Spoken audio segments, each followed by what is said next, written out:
Welcome back to the Lamp of the Mind. I am Ming Deng. In a world full of noise, you chose stillness. In a life full of rushing, you chose to pause.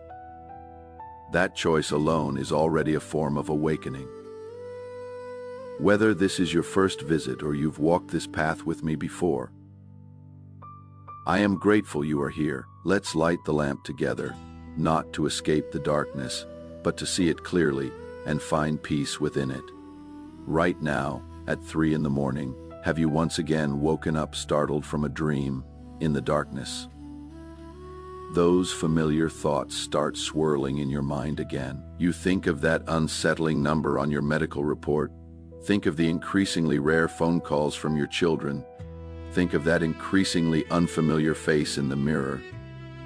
You turn over, telling yourself not to overthink, but your heartbeat gets faster and faster like a trapped bird fluttering in your chest. If you are going through this, I want to tell you something first.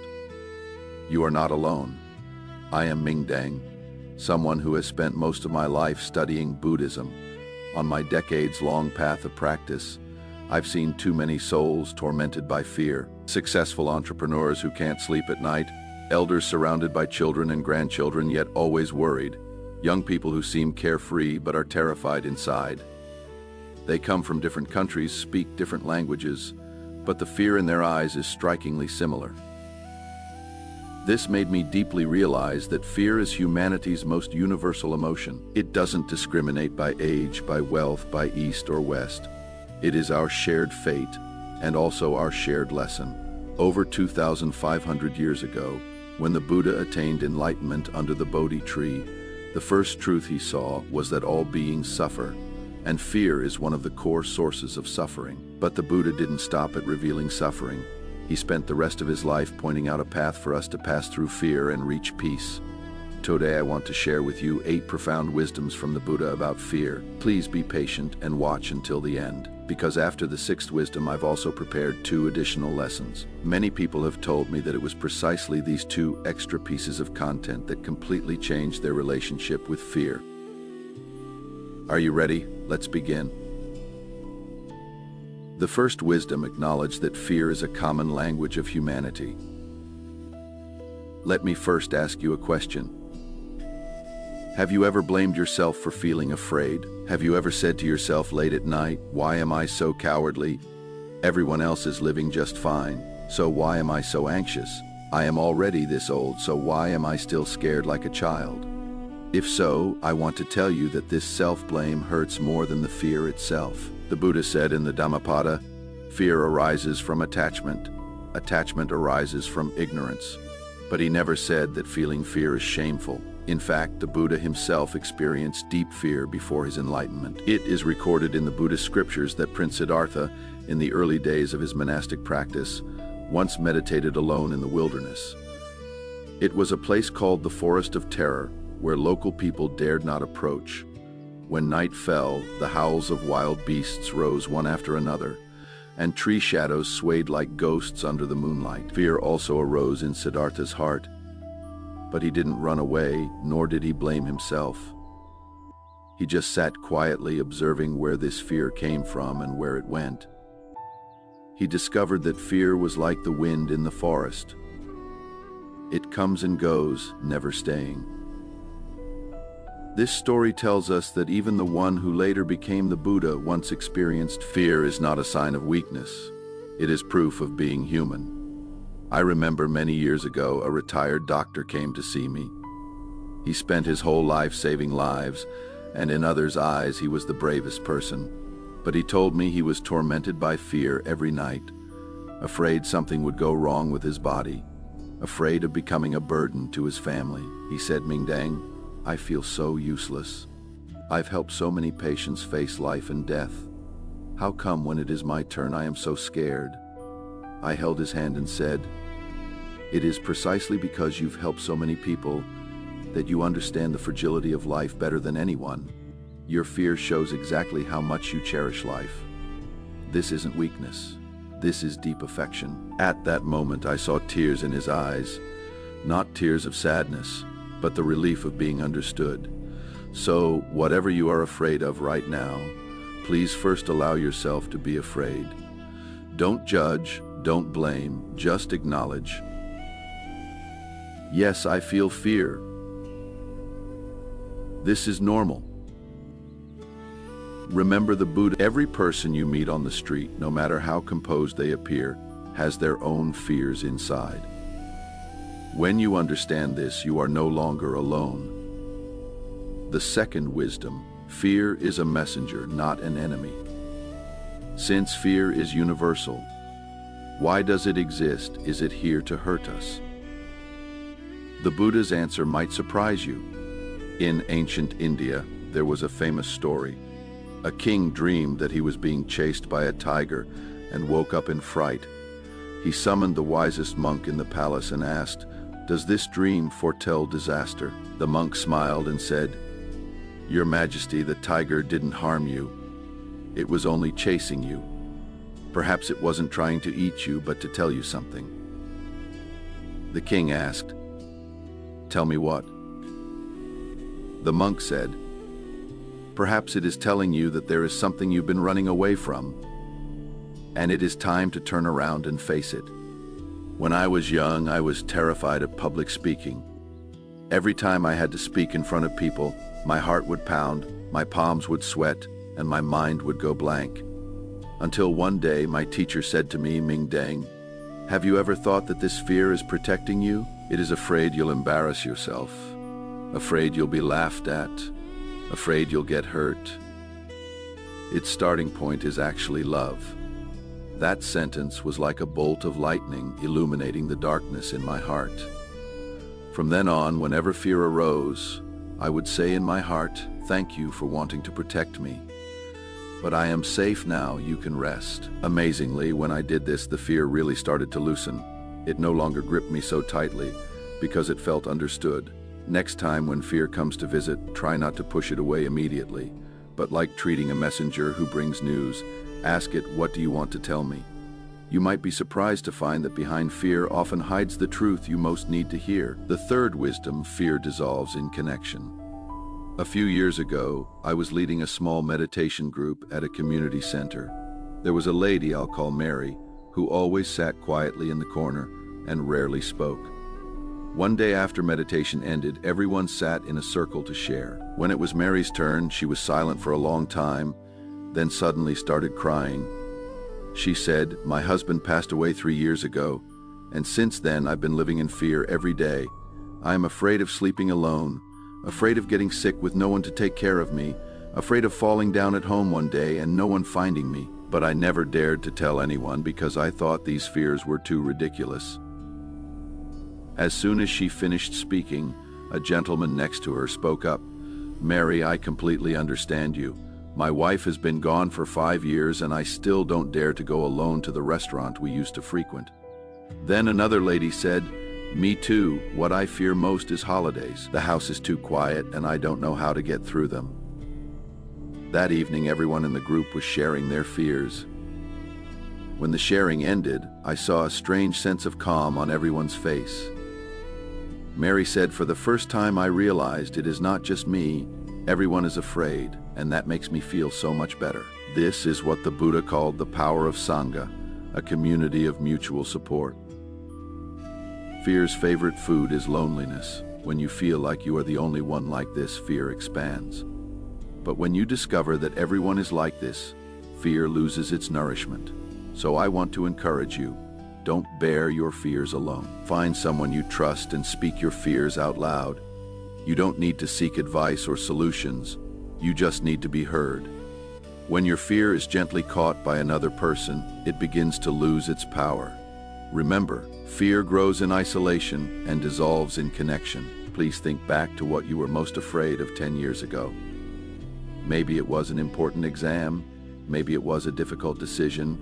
Maybe it was an uncertain relationship. Back then, didn't that fear feel enormous, as if the whole world was about to collapse? Now, where is that fear?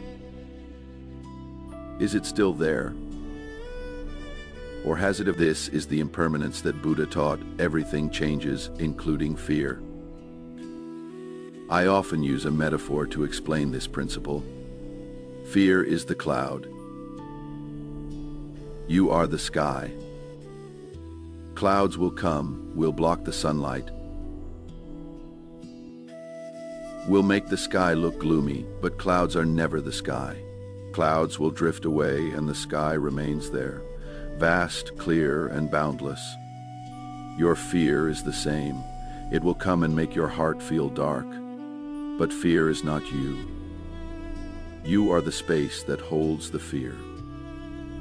You are that sky that will never be changed by the clouds. The Buddha said in the Diamond Sutra, all conditioned phenomena are like dreams, illusions, bubbles, and shadows, like dew and like lightning. Thus should they be contemplated. Fear is such a conditioned phenomenon. It looks very real and feels very intense, but its essence is illusory, temporary, and constantly changing. I remember once I faced a very difficult decision. During that time, fear almost consumed me. My teacher asked me to sit down, close my eyes, and observe my fear. He said, "Ming Dang, look at this fear. Where is it in your body? What color is it? What shape? Is it still or moving?" I did as he said, and I found that when I truly observed the fear, it started to change. It was no longer a monolithic monster, but a constantly flowing energy. At that moment, I suddenly understood fear is not fixed.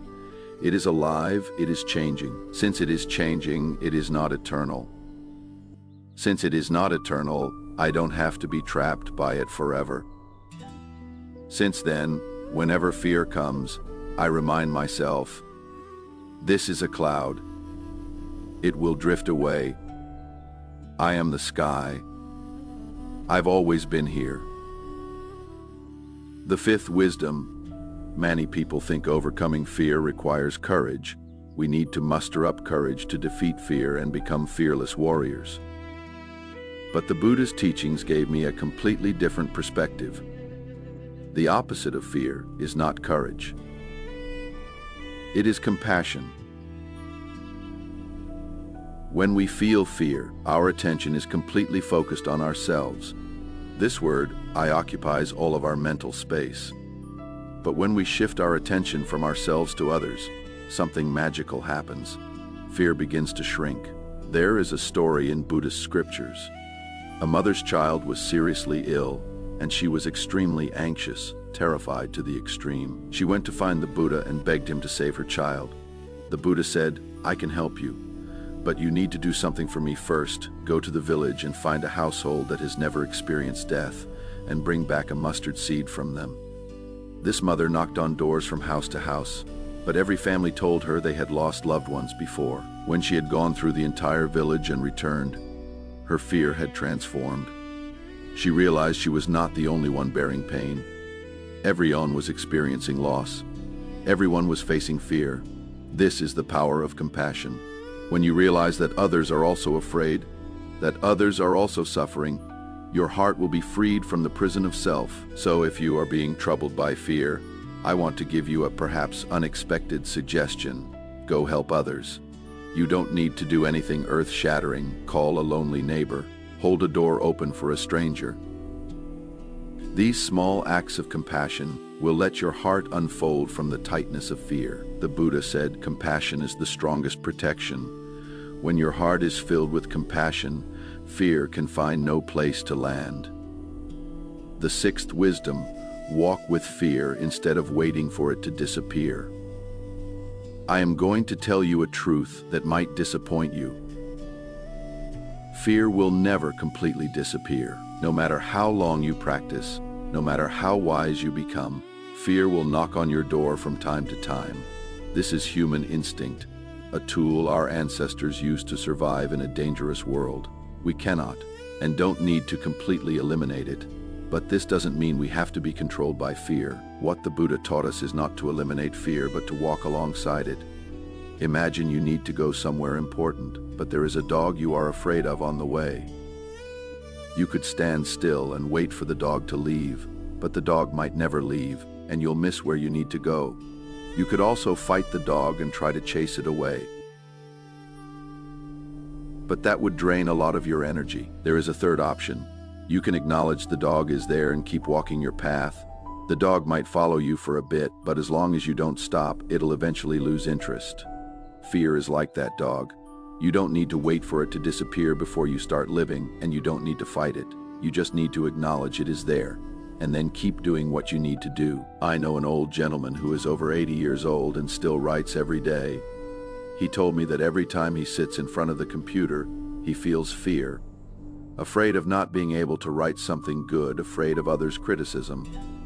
I asked him how he managed to keep going. He smiled and said, "I just write with the fear. Fear sits beside me, I sit in front of the computer, and the two of us work together." This is the wisdom of walking alongside fear.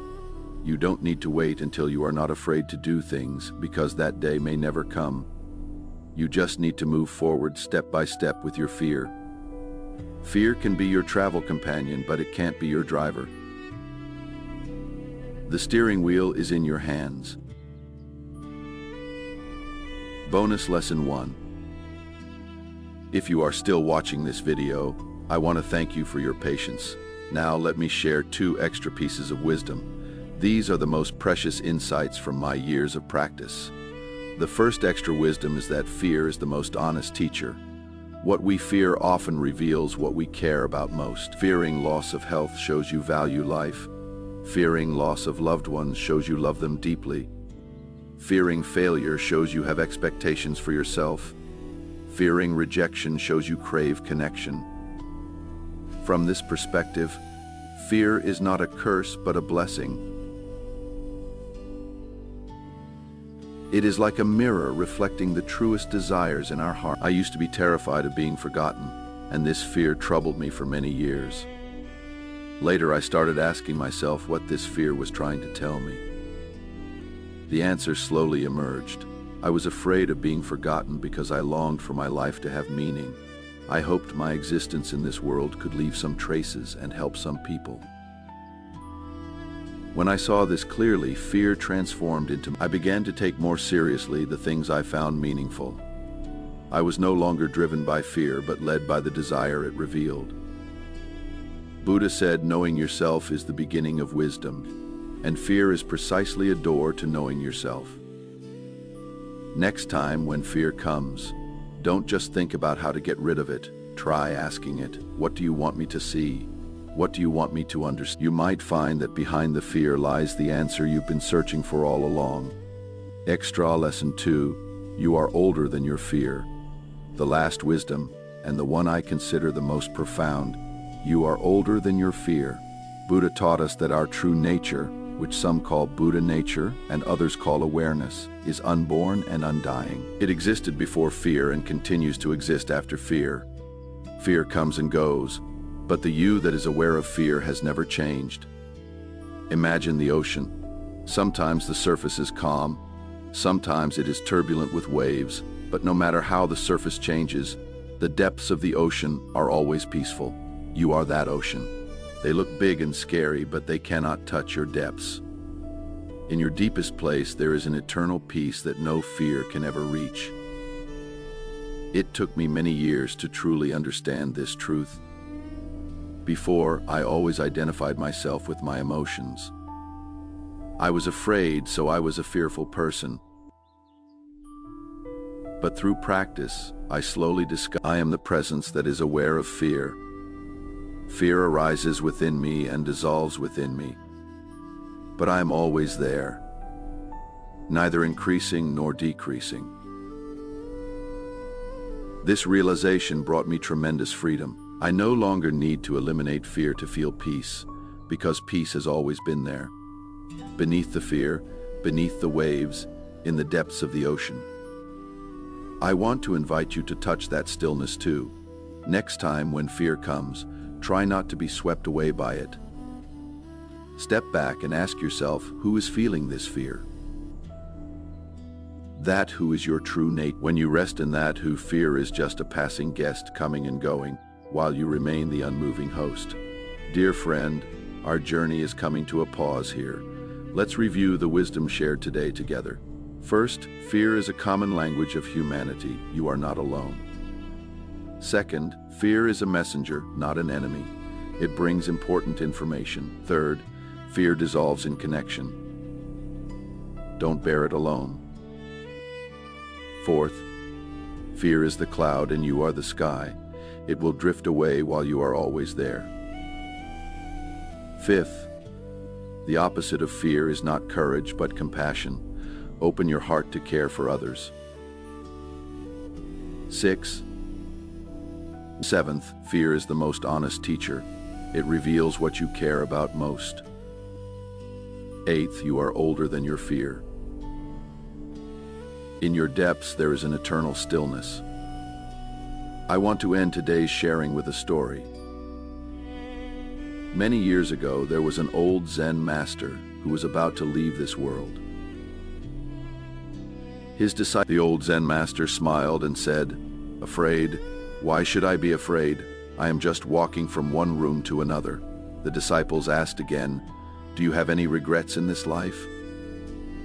The old Zen master thought for a moment and said, "If there is any regret, it is that I spent too many years fighting with fear without knowing it had always been my friend. If I had understood this earlier, I would have suffered much less." This story is deeply imprinted in my heart. I hope you won't be like that Zen master, waiting until the end of your life to understand this truth. Fear is not your enemy. It is your friend, your teacher, your messenger. When you learn to live peacefully with it, you will find true freedom. The Buddha lit a lamp over 2,500 years ago, illuminating the path through darkness for countless people. Today, I pass this lamp to you. May it bring you a bit of warmth and light on your fearful nights. You don't need to become a fearless person. You just need to become someone who keeps moving forward even when afraid. That is true courage. Remember, you are not alone. In this world, countless people like you are experiencing fear and learning to live with it. We are all fellow travelers, accompanying and illuminating each other on this path toward peace. I am Mingdang. Thank you for your company today. If this video helped you, please share it with those who might need it. Maybe your one share could light a lamp for a soul struggling in the darkness. May you be safe, may you be joyful, may you find freedom in fear. See you next time.